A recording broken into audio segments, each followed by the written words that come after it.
ಓಂ ನಮಃ ಶಿವಾಯ, ಓಂ ನಮಃ ನಾರಾಯಣಾಯ. ಸ್ವಾಮಿ ಕೊರಗಜ್ಜ. ನನ್ನೆಲ್ಲ ಪ್ರೀತಿ ವೀಕ್ಷಕ ಬಂಧುಗಳಿಗೆ ಶಿವಾಮಿ ಕನ್ನಡ ಆಧ್ಯಾತ್ಮಿಕ ಚಾನಲ್ಗೆ ಸ್ವಾಗತ. ಇವತ್ತು ಕೂಡ ನಾನು ಒಂದು ಕನಸಿನ ಬಗ್ಗೆ ಮಾತಾಡ್ತಾ ಇದ್ದೇನೆ. ಅಂದರೆ ಯಾಕಂದರೆ ಕನಸುಗಳು ಎಲ್ರಿಗೂ ಯಾವಾಗಲೂ ಬೀಳುವಂಥದ್ದು. ದಿನಾಲು ನಾವು ನಿದ್ದೆ ಮಾಡುವಾಗ ಏನಾದರೂ ಒಂದು ಕನಸು ಬಿದ್ದೇ ಬೀಳುತ್ತೆ. ಅದು ಕೆಲವೊಂದು ಭಯ ಹುಟ್ಟಿಸುವಂಥ ಕನಸಾಗಿರ್ಬೋದು, ಇನ್ನು ಕೆಲವು ಒಂದು ಖುಷಿ ಕೊಡುವಂಥ, ಅಥವಾ ಅಂದರೆ ನೆಕ್ಸ್ಟ್ ಡೇ ನಾವು ಎದ್ದಾಗ ಒಂಥರ ಜ್ಞಾಪಕದಲ್ಲಿ ಇರುತ್ತೆ ಕೆಲವೊಂದು ಕನಸುಗಳು. ಆದರೂ ನಮಗೆ ಪ್ರಶ್ನೆಗಳು ಮೂಡ್ತಾನೆ ಇರುತ್ತೆ, ಯಾಕೆ ಬಿತ್ತು, ಏನು ಎತ್ತ ಅಂತ. ಅದಕ್ಕೆ ಆದಷ್ಟು ನಾನು ಕನಸಿನ ಬಗ್ಗೆ ಹೇಳ್ತಾ ಹೋಗ್ತಾ ಇದ್ದೇನೆ.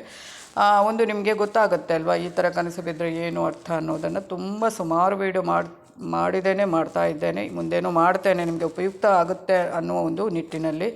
ಅದಕ್ಕಿಂತ ಮುಂಚೆ ಚಾನಲನ್ನು ನೋಡ್ತಾ ಇದ್ದರೆ ಇನ್ನೂ ಯಾರು ಸಬ್ಸ್ಕ್ರೈಬ್ ಮಾಡ್ತಾನೆ ಬರ್ತಿದ್ದೆ, ದಯವಿಟ್ಟು ಸಬ್ಸ್ಕ್ರೈಬ್ ಮಾಡಿ. ಸಬ್ಸ್ಕ್ರಿಪ್ಷನ್ಸ್ ಫ್ರೀ ಆಗಿರುತ್ತೆ. ಆದಷ್ಟು ವೀಡಿಯೋವನ್ನು ನೋಡೋದು ಮಾತ್ರ ಲೈಕ್ ಆ್ಯಂಡ್ ಶೇರ್ ಮಾಡಿ. ಆಧ್ಯಾತ್ಮಿಕಕ್ಕೆ ಜ್ಯೋತಿಷಕ್ಕೆ ಸಂಬಂಧಪಟ್ಟ ಉಪಯುಕ್ತ ಮಾಹಿತಿ ಇರುವಂಥ ವೀಡಿಯೋನ ಹಾಕ್ತಾ ಇರ್ತೇನೆ. ಹಾಗೆಯೇ ಸಬ್ಸ್ಕ್ರೈಬ್ ಅಂತ ಒತ್ತುವಾಗ ಸೈಡಲ್ಲಿ ಬೆಲ್ ಐಕಾನ್ ಅಂತ ಅದನ್ನು ಕ್ಲಿಕ್ ಮಾಡ್ತಾ ಆಲ್ ಅಂತ ಬರ್ತದೆ. ಅದನ್ನು ಕ್ಲಿಕ್ ಮಾಡಿದೆ ಮಾತ್ರ ನನ್ನೆಲ್ಲ ವೀಡಿಯೋ ನೋಟಿಫಿಕೇಷನ್ ನಾನು ಹಾಕಿದ ತಕ್ಷಣ ನಿಮ್ಮ ಒಂದು ಇದಕ್ಕೆ ಏನು ನಿಮಗೆ ಸಿಗುವಂಥದ್ದು. ಹಾಗೆಯೇ ನಿಮ್ಮ ಏನಾದರೂ ಸಮಸ್ಯೆ ಇದೆ, ನನ್ನ ಜೊತೆ ಹಂಚ್ಕೋಬೇಕು, ಏನಾದರೂ ಪರಿಹಾರ ಬೇಕು ಅಂದರೆ ಸಮಸ್ಯೆಯನ್ನು ಕರೆಕ್ಟಾಗಿ ಬರೆದು ಕಳಿಸಿ. ರಾಶಿ ನಕ್ಷತ್ರ ಅಥವಾ ಡೇಟ್ ಆಫ್ ಬರ್ತ್ ಹಾಕಿ. ಅಂದರೆ ರಾಶಿ ನಕ್ಷತ್ರ ಅಥವಾ ಡೇಟ್ ಆಫ್ ಬರ್ತ್ ಹಾಕಿ. ಎರಡೂ ಗೊತ್ತಿಲ್ಲ ಅಂದರೆ ಪರವಾಗಿಲ್ಲ, ಪ್ರಶ್ನೆ ಸ್ಪಷ್ಟವಾಗಿರಲಿ.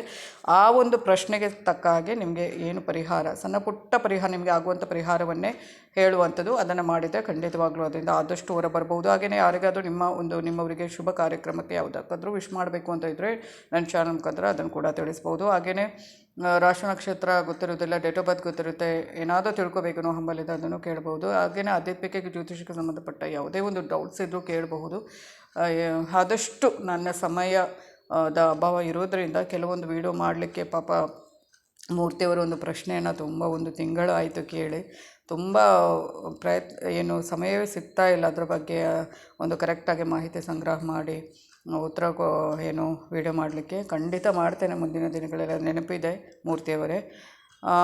ಹಾಗೆಯೇ ನಾನೇ ಮುಂಚಿತ ಯಾವತ್ತೂ ಇರ್ತೇನೆ. ನಾನು ನಂಬಿರೋ ಶಿವದೇವರ ಕುರುಗಜ ದೈವದ ಆಶೀರ್ವಾದ ನನ್ನೆಲ್ಲ ಪ್ರೀತಿ ವೀಕ್ಷಕ ಬಂಧುಗಳ ಮೇಲೆ ಸದಾ ಇರುತ್ತೆ ಅಂತ ಹೇಳ್ತಾ, ಇವತ್ತು ನಾನು ಏನು ಹೇಳ್ತಾ ಇದ್ದೇನೆ ಅಂದರೆ, ವಯಸ್ಸಾದ ಒಂದು ಅಜ್ಜಿ ಇರ್ತಾರಲ್ವ, ಅವರು ಏನಾದರೂ, ಯಾರೇ ನಮ್ಮ ಸಂಬಂಧಿಕರು ಅಂತಲ್ಲ, ಯಾವ ಒಂದು ವಯಸ್ಸಾದ ಮಹಿಳೆಯನ್ನು ಏನಾದರೂ ಕನಸಿನಲ್ಲಿ ಕಂಡ್ರೆ ಅದು ಏನರ್ಥ ಅಂದರೆ